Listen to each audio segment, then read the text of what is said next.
Hello everyone, Father Oates here. You may be looking at the title of this video, this section, and be wondering, what the hell is this? He already did Bad Apple. He already made a supercut even. Well, the story to be told, and to be truthful with you all, is that a good friend of mine that we'll call the mayor said that my audio quality was trash. And so what he did was he sent me a new microphone to record with, and he's offering to lend me his editing expertise for the audio, just to improve the product in every way possible. And I thought, since we're redoing it anyway, I may as well have a few people come in to be my VAs.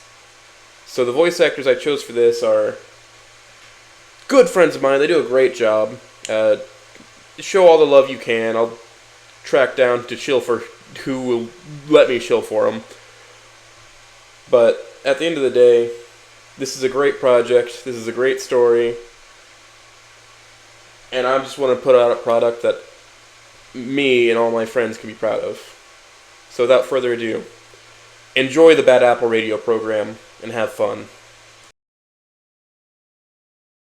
At least, that's what I wish I could believe. I want to believe that there's nothing more than a setback, a bump in the road, a trial from Raptor Jesus or whatever God is out there as a way to make me stronger. That's what I've been told, at least through various message boards and grief support sites. Hell, I've even tried a Icelandic birdhouse crafting forums.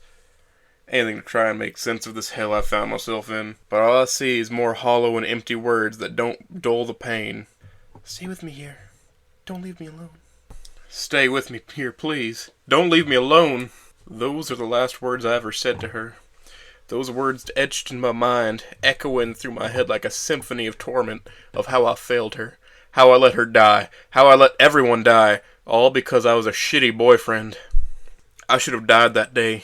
Growing wary of the disingenuous bullshit laced across my screen, my hand moves to turn off my monitor. And across the screen's darkness, I see myself, my face being completely devoid of color from not leaving my shithole apartment for a week. Bloodshot eyes from being awake for 2 days straight. To my right, the silhouette staring blankly at me. Fang. I get up and turn around in shock, only to be greeted by the front door and a pile of garbage bags and empty bottles that surround it. God damn it, not again. I groan. Haunted by the apparitions of my past sins, reminding me of my failure. In a moment of stunned silence, I gaze across the room blankly before snapping back to my senses. Well, now that I'm up and about, I should probably find some more ways to occupy myself. I rise from my chair awkwardly. Thanks to the brace on my left leg, I was finally able to ditch the crutch a couple weeks ago, although the doctors say my leg didn't heal as quickly as they thought it would. My wounded leg is the least of my troubles, however. I make my way over to the kitchen with a slight limp, almost tripping over the garbage that roamed the floors of my apartment like a herd of sheep. It's not like I'm having guests anytime soon, so who gives a shit if it's messy? Entering the kitchen, I grab a jar of instant coffee and a mug from the counter, dollar store brand. But it does the job. I open the jar and pour out the contents into the cup before mixing with hot water from the sink. I stir the unholy concoction with my finger and mix the contents. One of the upsides of being too poor to afford a kettle is not having to worry about burning yourself with coffee. I begin to take a sip of the lukewarm beverage to be greeted with the taste reminiscent of dirt, unnaturally sweet chemicals, and a familiar hint of what could be described as coffee. It'll have to do. I only get so much money from disability checks after the incident. It's pretty much my only income at this point. My grades back at Volcano High weren't good enough to get me into any college. Plus, the Army didn't want a shell-shocked cripple under their banner, leaving me with the glamorous choice of begging the government for scraps. After that, my parents more or less threw me away. You got a second chance, and this is what you did with it? What a waste. My father's words echo through my head. So much for having loving parents. Putting me into this dumpster of an apartment in the shittiest part of town. Barely even talking to me throughout the school year. Neither of them visited their son, who was in a coma after getting shot. Forgotten and abandoned by those around me. A fitting punishment for someone like me. A loser. Someone who treated the few that cared about me like trash. An asshole. Someone whose ignorance to my girlfriend's pain caused a massacre. I deserve all of this.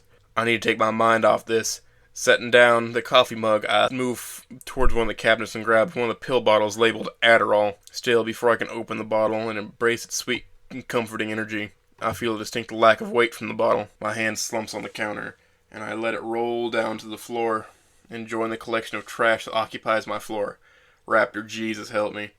I was hoping I wouldn't have to go out for at least another couple of days. I know the pharmacy isn't that far. There's always the possibility of my leg giving out on me again, someone robbing me, or God knows what else. Despite it all, I would still rather any of those things happen to me than falling asleep again. Be forced to relive that day again and again. With my mind made up, I grab my wallet, a pack of cigarettes, my keys, and I head to the door, careful not to trip over any more trash.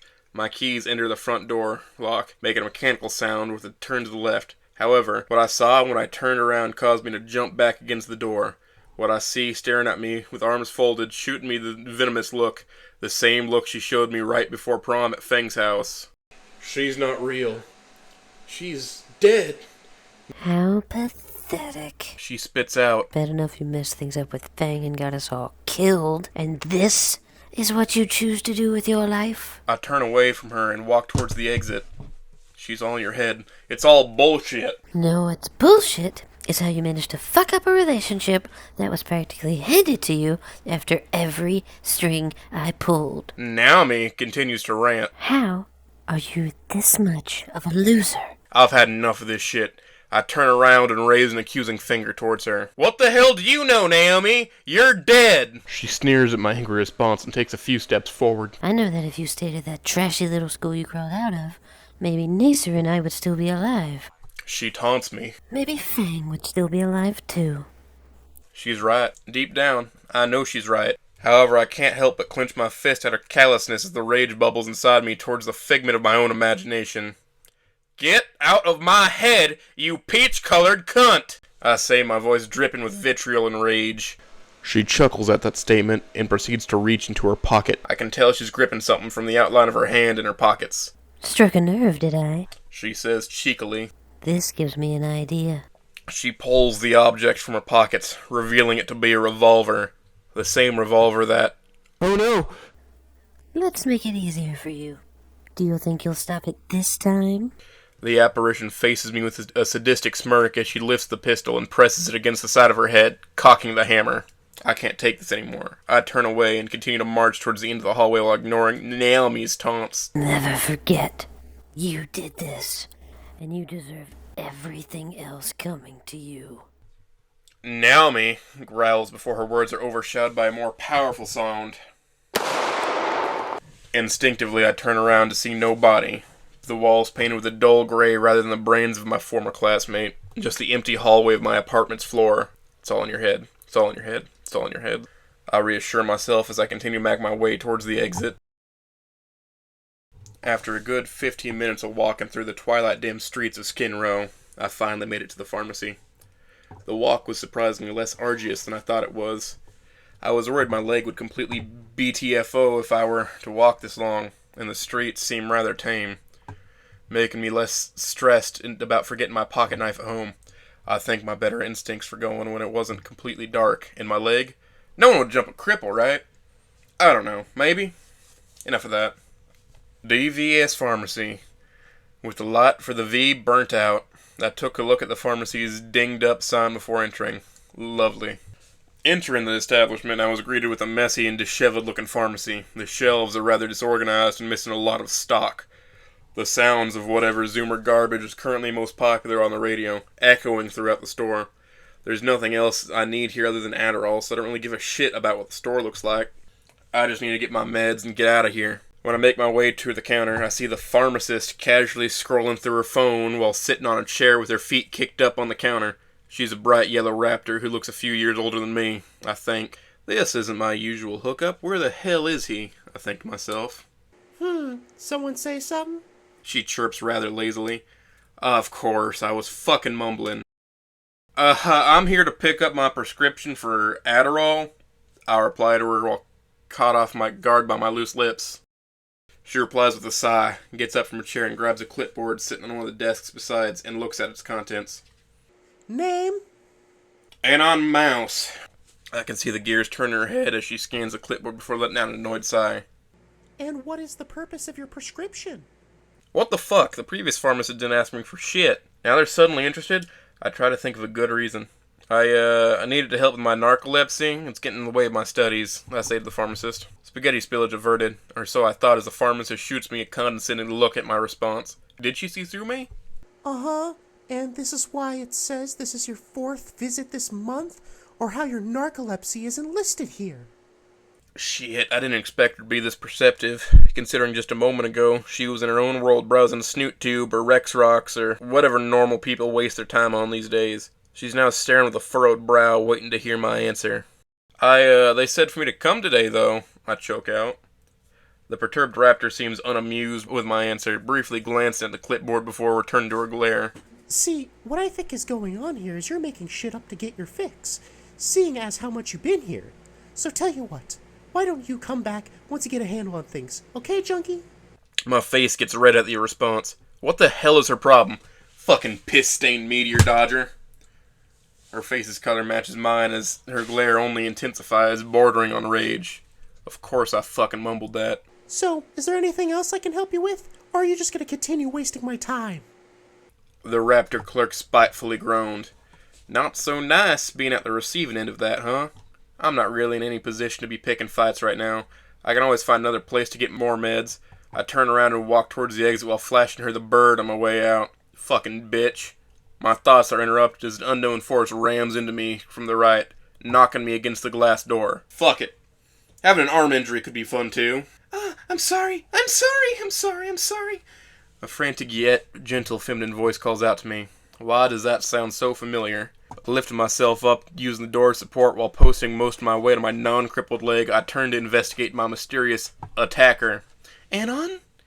Wait, Stella? I would recognize that Stegosaurus anywhere. Lime green skin, verdant hair buns, wearing what appears to be a Full Metal Alchemist-styled t-shirt, and a rather plain pair of shorts and white sneakers.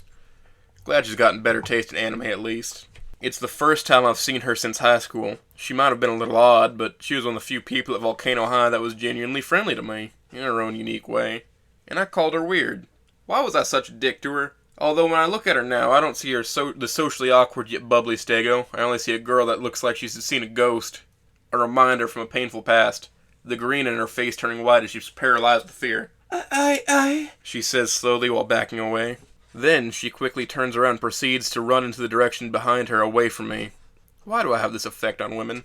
More importantly, why did she become that scared when she saw me for the first time in months? We only talked a handful of times. It's not like I really know her that well to make that big of an impression on her. Still, Stella would be one of the closest things I could consider to an old friend at this point. And I would have hoped our reunion would be less depressing.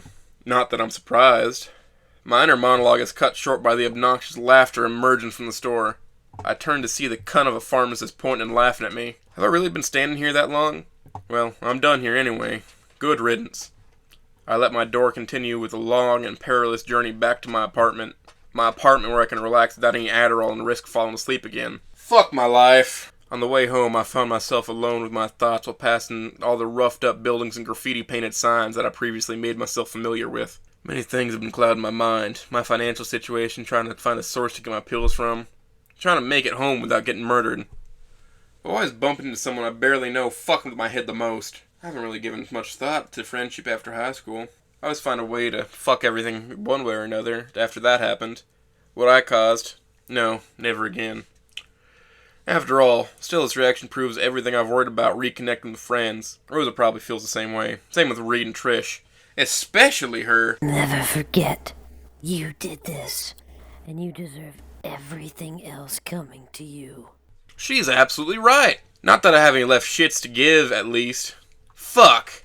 My pity party comes to an abrupt and violent stop as I feel the brutal force of a blunt object smashing into my leg. My crippled leg.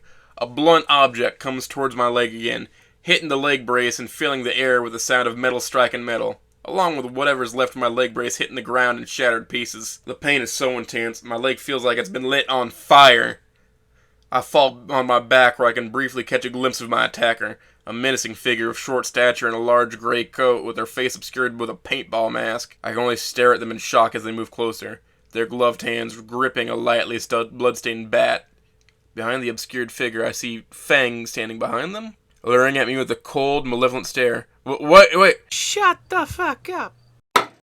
The figure spits at me with a muffled voice as she interrupts my cry with a swift kick to the face, knocking me out. Any skinny piece of shit.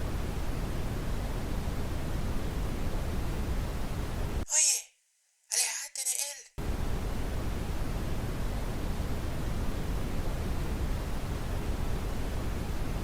Don't just stand there. Let me get through the van, vamos. I finally return to my senses after fading in and out of consciousness. My eyes are greeted by the sight of a car seat next to me on my right. Wait, when did I get in a car? I shoot up before a surge of pain comes from my abdomen, causing me to groan in response. Oi, estás bien, Anon?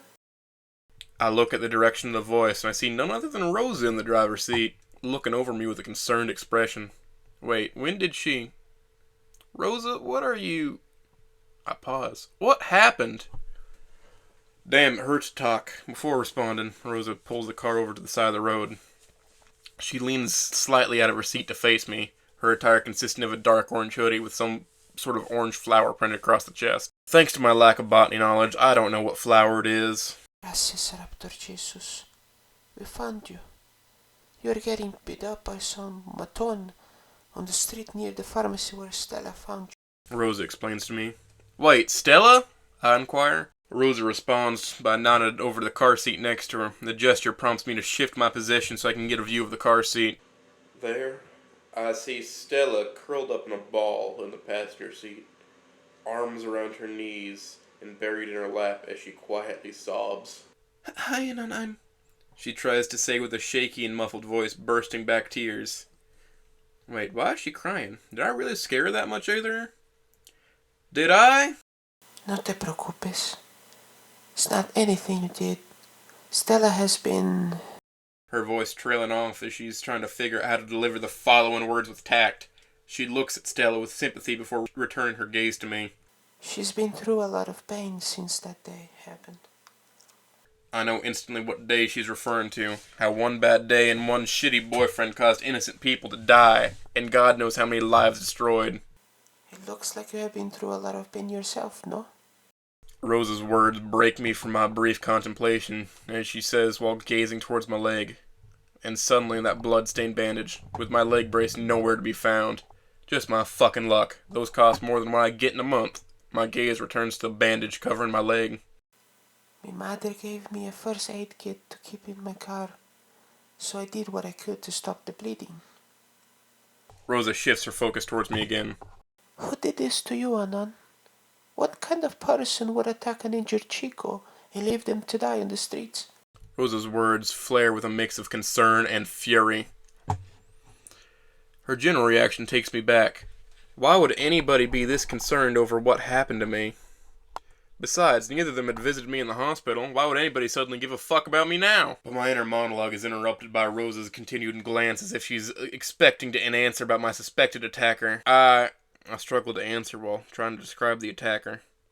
I was only able to get a brief glance before I lost consciousness. I tried to recall the attacker had a feminine voice, and despite her voice being muffled, she seemed to be on the short side.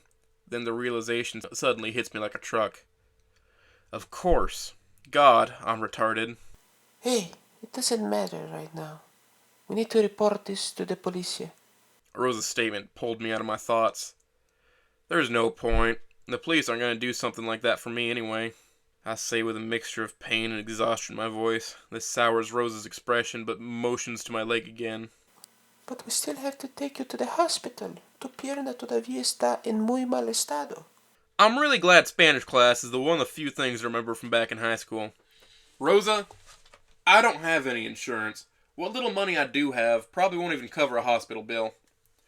Rosa's expression goes from determined to uncertain. At the same time, she begins to mumble something to herself in Spanish. Glad to see I'm not the only one who does that. Rosa, isn't your mom a doctor? Stella chimes in softly, snapping Rosa out of her mumbling. I can tell Rosa begins to contemplate Stella's suggestion as she rubs her wrist. It's not her area of expertise, but I'm sure my mother should be able to help Anon's injuries. She nods back to Stella. Before I can interject with anything, she faces the windshield and turns her key into the ignition, causing the van's engine to roar back to life. Don't worry, Anon. We'll be there soon. No te muevas. She calls out to me while shifting her eyes towards the mirror. Why didn't they just leave me? We finally arrive at Rosa's house after driving for almost half an hour. The car ride was rather uneventful. Rosa's caught on to how painful it was for me and insisted I save my voice. No argument here. On the other hand, Stella managed to stop crying when she withdrew a pair of headphones from her bag, immersing herself in her own world. Attempting to soothe herself, I can't help wondering what happened to her to make her so shell-shocked. She doesn't look crippled. She survived. Did she know anyone who died? I've only ever seen her hang out with Rosa in that purple raptor a couple times. Okay, wait here. Rosa's announcement pulls me out of my thoughts as I get a glance at her house and its general surroundings. A beige-colored house adorned in cobblestone situated in one of the quieter parts of Volcadera Bluffs, away from the city, overlooking the countryside. The lawn that laid before the house can only be described as immaculate, accompanied by a small but beautiful garden that crept beneath the house's windows, displaying a composition of various colors and plants.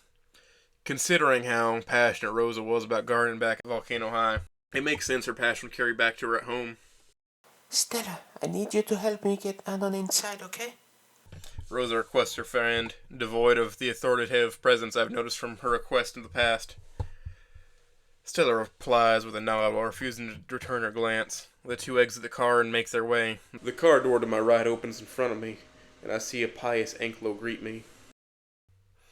Prior to her usually outfit back when I knew her at Volcano High, her orange hoodie was accompanied by a pair of clean jeans and brown footfall boots, contrasting her skirt and sandals that she often wore. Which makes sense as the days get colder and colder as we head into November. Rosa begins to try and help me out while attempting not to put weight on my further crippled left leg. Cuidado, Anon. I got you. She calls out and moves to my right side to offer support, where Stella accompanies my left side. Thanks, I struggle to say as I put my arms on both their shoulders, and the two proceed to help me make my journey inside. From 10 feet in front of all of us, the door opens, revealing a middle-aged ankylosaur woman of medium height, Rosa's mother. Dios mío, ¿qué le pasó a tu amigo, Nina? She asks her daughter, with a great deal of concern. Lo atacaron en locale. Le dolía mucho la pierna, mamá. Rosa calls out while helping carry me indoors. Oh dear, set him down on the couch, and we'll have a look. It will only be a second. She addresses us when I finally make my way indoors, presumably switching to English so Stella understands the directions. After entering, we take a right into the living room. I saw it was adorned with typical Latin decor, along with a cross hanging above the TV. I also spy a handful of picture frames of Rosa and her family, looking like she was a brother and a sister. Over here, Anon. Rosa says while shifting herself to allow me safely to sit on the couch. Ahí tienes. Rosa's mother enters the living room with a medical kit, a bottle of pills, and a bottle of water. She sets them aside and faces me. It's all going okay. Anon, was it? She asks. Yeah, thank you, doctor. I pause mid-sentence. I don't think I've actually ever learned Rosa's last name. She replies with a chuckle. It's okay, Nino. You can call me Mrs. Castillo. Mrs. Castillo redirects her attention towards my mess of a leg. Notices how the now blood-stained bandage applied by her daughter. A slight rip in my jeans around the affected area. The sight of torn denim reminding me of the past I endured not long ago. I'm afraid there is not much I can do here, Anon. But the best I can do is maybe clean the wound, apply some new bandages, and help you with the pain. She says with a twinge of regret in her voice. She reaches over to the medical kit and withdraws a pair of bandages, gauze pads, and other various medical supplies. I've seen so many first aid kits appear in the typical boomer shooters I waste my days with. But to see what's actually inside of them is a new experience. Girls, could you give us a moment, please? I think Anon would appreciate a little privacy for the process. She turns her head to address Rosa and Stella, who are both standing by the doorframe, observing the two of us. Si, Mama. Rosa replies in her mother tongue, displaying a level of concern in her eyes towards me. Oh, okay. Stella replies meekly. Rosa takes Stella by the hand and gives me a reassuring nod before taking the two girls into another room, their footsteps becoming fainter and fainter. Okay, Anon. We just need to take your pants off so we can get a closer look at the damage. Not how I was expecting my first time with a middle-aged lady to be. God, what the fuck is wrong with my mind? I really hope I'm not mumbling this. Some rather awkward time passes. Turns out the gash was caused by the leg brace. Must have dug itself into my skin when it was destroyed. Thankfully, Rosa's mother managed to disinfect the wound and apply some new bandages. However, my leg is once again fractured, and now I have no leg brace or crutches. Just my fucking luck. However, I'm still taken aback by the way Rosa's mom treated me. She didn't treat me as some delinquent or burden, but rather as a guest. Opened her home to me and showed me genuine concern and kindness, when any hospital would have thrown me out for not having insurance. It's a miracle I was able to take care of that bill when I got shot. As my eyes lazily wander the living room with the Castillo household, I hear the slow footsteps emerging from the hallway. Hola, Hanan. How are you holding up? She asks while holding a mug emanating a comforting ray of steam emerging from the cup, Stella following right behind her holding a cup in her own two hands. I brought you some tea. It's chamomile. She says, handing me the beverage. I've never really been one for tea before, but I imagine it's a vast upgrade over the boiled dirt I've been drinking that passes for coffee at home. I raise the warm cup to my lips. The taste is rather pleasant, silky smooth with gentle notes of honey and apple. I'll have to grab this next time I go out. I rest my cup of the coffee on the coffee table sit in front of me and address my host and saviors. Thanks, Rosa. You really didn't have to do all this for me. I say as she and Stella sit down on the couch adjacent to me. But why? Why did you two save me? Rosa seems quite taken aback by my question. Even a subtle degree of surprise creeps up from Stella's face. What do you mean, what did we save you? They hadn't hit you mucho dano? We couldn't just leave a friend to die on the streets. A friend? After all this time, they consider me a friend. After the way I ruined and abused her flowers the first time we met. After how shitty I was to Stella, who was just happy to meet someone who shared their love of anime, and did nothing but try to be my friend. After what Fang did to everyone, because of what I failed to stop, why don't they hate me? Of course we consider you a friend, no stupido.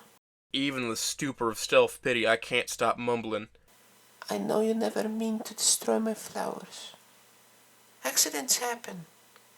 And I could tell underneath all that angst, you weren't bad, just lost. Rosa's words echo the room with a mixture of exasperation yet compassion. And don't you for a second blame yourself for what that puta satanica de mierda did. That was not on you. Not for 1 second, Anon. No, I fucked up, Rosa. I fucked up real bad. If I'd been a better friend to those around me, and not put myself before others, things could have been different. My voice became strained, the tightness in my chest increasing like a vice as I struggled to contain my composure. Rosa's eyes met my own and remained focused on them for what feels like an eternity. After a few seconds, her eyes meet the ground again and sighs, looking as if she's about to speak, only to be cut off by a neighboring voice. I don't hate you, Anon. The somber yet sympathetic words emerge from Stella. Sitting beside Rosa as she stares vacantly at the cup she's been clasping in both of her hands. I forgive you for acting the way you did towards me. And I'm sorry I ran away from you earlier. Stella continued without looking in my direction, her eyes gazed up upon the worn cup. Ever since She finally looks up towards me, her eyes telling me a story of fear, pain, and sorrow. The struggling look on the Stego's face tells me everything. She wants to elaborate further and explain why she's become so withdrawn and meek compared to the bubbly yet socially awkward fortune teller I knew her as at Volcano High. Rosa looks at her with a sympathy and takes this as an opportunity to regain control of the conversation as she takes hold of Stella's hand and gives it a squeeze. What Stella is trying to say, Anon, is that she has been... Rosa briefly pauses, and she carefully tries to think of how to continue her explanation as she turns her gaze towards Stella. She has been going through a great deal of pain since the incident. Like I told you earlier, she's been finding it difficult to talk to people she's not used to. Rosa returns her gaze towards me. When I took her to the pharmacy to... Rosa abruptly stops her sentence as if she just entered a sensitive subject. I can see the wheels in Rosa's head turn as she thinks of how to better explain Stella's behavior, while the lime stegosaurus remained fixated on her cup of tea with a sad expression. Fue una sorpresa. We were not expecting to see an old amigo there. It all became more clear the more thought I gave it, and the more Rosa continued to explain it. The shooting probably gave her some form of post-traumatic stress disorder, seeing her classmates dead, her school in chaos. That explains her massive personality change compared to the Stella I knew half a year ago. Everyone is fighting their own battles. The familiar words come back to me as I feel a twinge of guilt emerging from my gut. I'm the only one who walked away from the school scars. Why does it have to be such a self-centered piece of shit? The room has been silent long enough as Rosa continues to hold Stella's hand as she looks towards me, assuming I have something to say after her explanation. I should say something. Damn, I'm truly sorry, Stella. I can imagine how horrible going through all that must have been for you. I empathize with Stella. Avoid mentioning details of the incident similar to what Rose has been doing, likely to prevent trauma from resurfacing. Thank you, Anon. That means a lot. The three of us spent the next hour and a half talking about what transpired in our lives after the shooting at Volcano High. Surprisingly, Rosa decided to stay and take a 5th year at Volcano High. Confused me, as she never struck me as the type of person who would need to take an extra year in high school.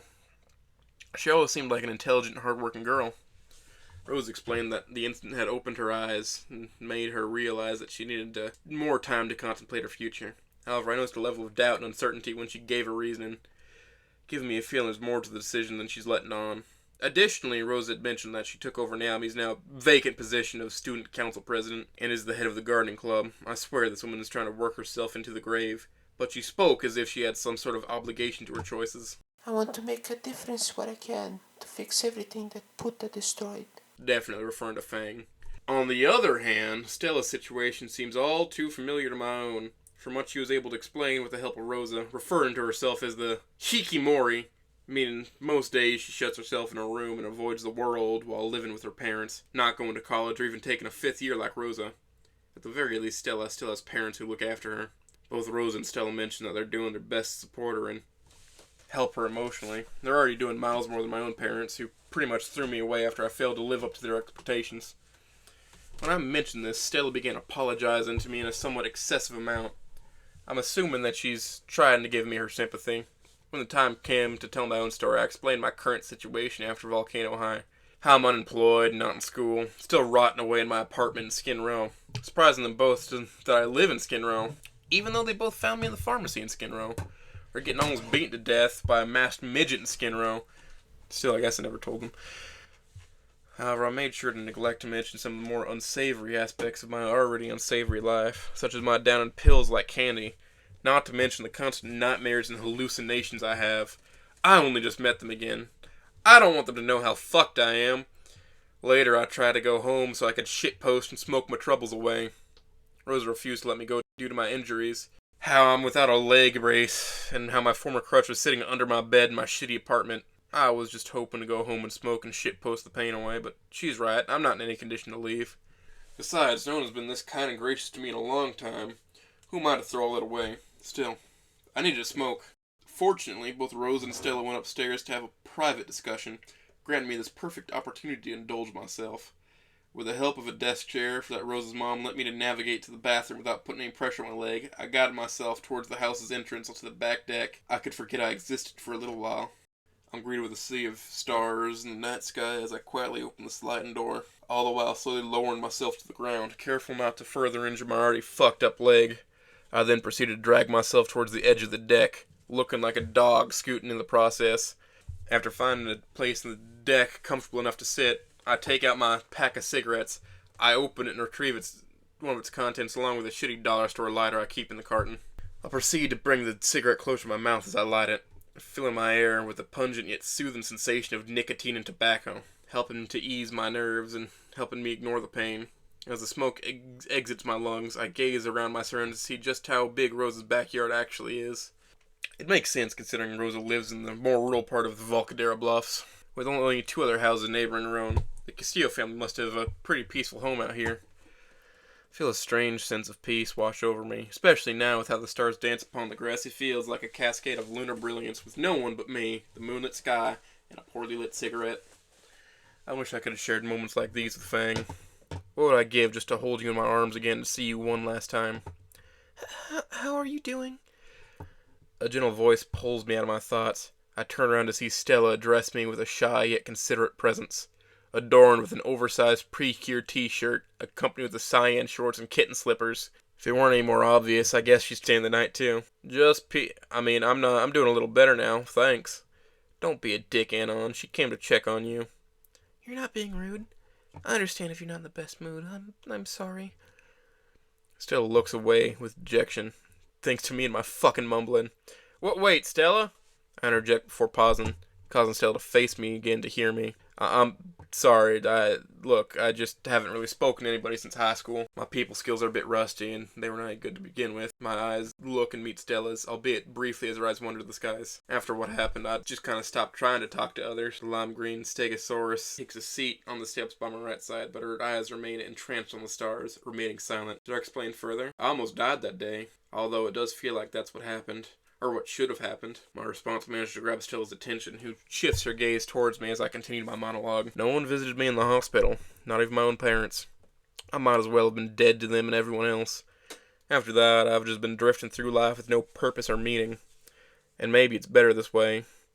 My eyes meet the ground as I breathe a deep sigh, staring at my hand, holding the still-lit cigarette, staring as the paper continues to burn and turn to ash.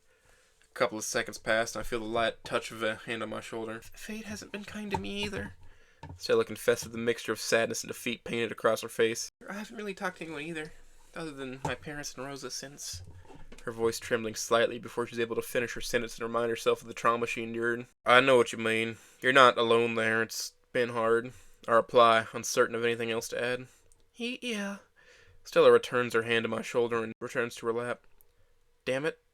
Why can't I be better at this shit? Has my self-imposed exile into neatdom really turned me into this much of an unsociable autist? So, The beginning of Stella's sentence snaps my attention back to her. how is your leg doing now? Does it still hurt? Stella motions to my mess of a leg. Inflamed, throbbing, fragile. The words that come to mind to describe how I feel. My leg is practically about to fall apart any second. I probably shouldn't say that, though. It still hurts pretty bad, not gonna lie, but it's not as painful as before. Shy Stego's expression turns to one of concern as she examines my leg in its crippled state. I still can't believe someone just hurt you like that. Stella remained transfixed on my leg with a sympathetic expression. No one deserves to be treated like that.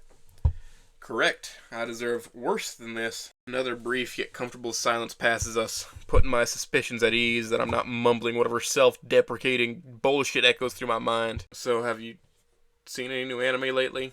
I turn and ask the somber Stego, trying to lighten the mood. Oh, yeah, I've seen a couple of new good shows, actually.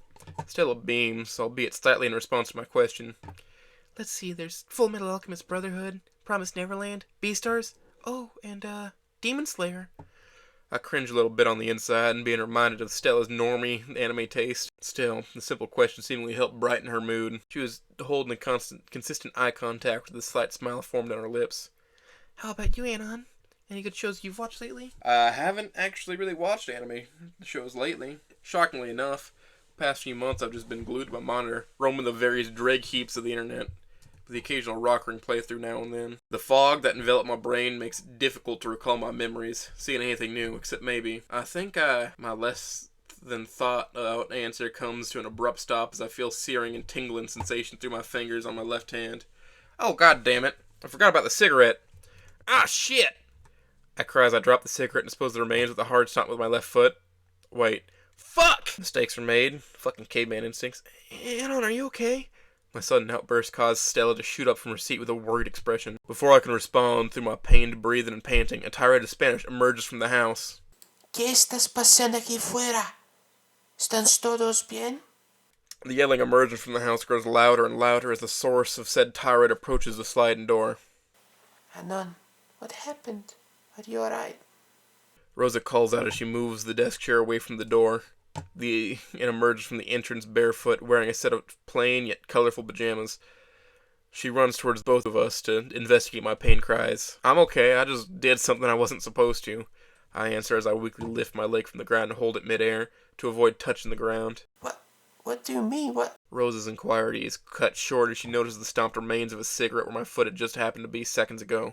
And like a switch, Rosa's worried expression quickly turns into an expression of annoyance. Before I can explain to myself, I'm interrupted with a smack upside the head from the souring Kylo. Ow, what the hell? No fumar. ¿Quieres matar tus pulmones y apestarle a casa? She angrily interrogates me in her mother tongue. Besides, why are you two even out here this late? You should be going to sleep now. It's almost like that's exactly what I'm trying to avoid right now. But why, Anon? You need it most of all. You're injured. The tone in her voice softens slightly as she responds to my mumbling. She doesn't need to know why. She doesn't need to know. I couldn't sleep if I wanted to. I have insomnia. The glance that Rosa gives me in response says it all. Come on, we both know that's a little bullshit. Her piercing stare causes me to give in and let out a sigh.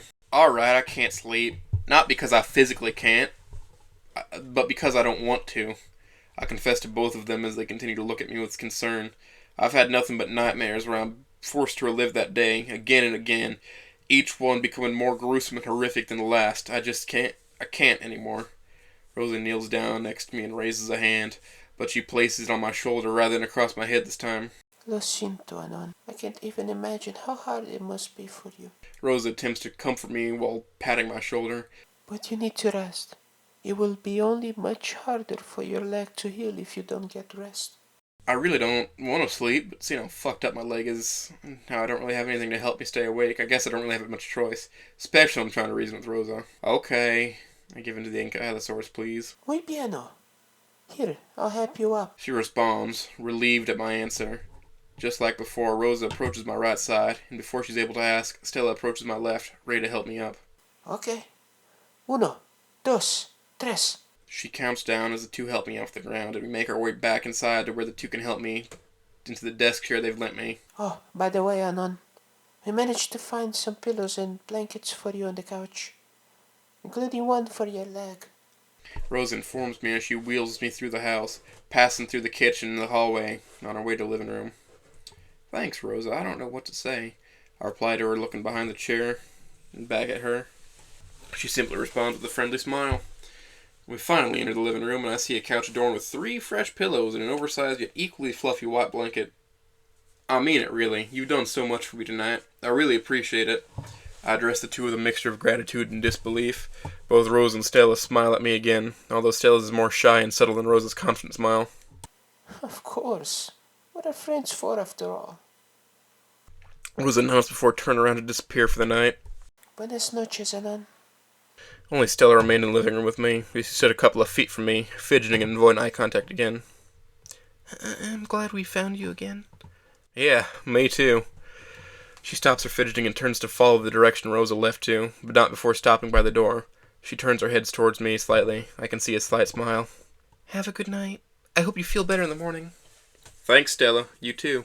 Her smile remained as she gave a slight head bow. Of course. And left the living room, leaving me alone in the living room of the Castillo household. The door stood before me, dimly lit by the lamp placed beside a makeshift bed on one of the tables. The couch alone looks comfier than my bed. I'm going to hate myself in the morning for agreeing to this, aren't I?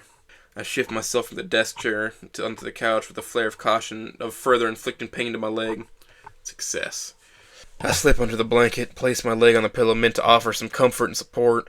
I usually sleep on my side, but I don't feel like waking up everyone in the house with my screams tonight. Damn, this is really comfortable. If I actually want to sleep tonight, I might really enjoy this. With only one thing left to do, I reach over the lamp on the table and turn off the lights, and watch as the room fades to black, surrounding me in comfortable darkness. Invite my body sinks into the couch, enveloping me in its warmth. After everything, I still can't believe those two still helped me and let me stay the night. A simple phrase of words echoes through my mind as I drift to sleep. Do I really deserve this?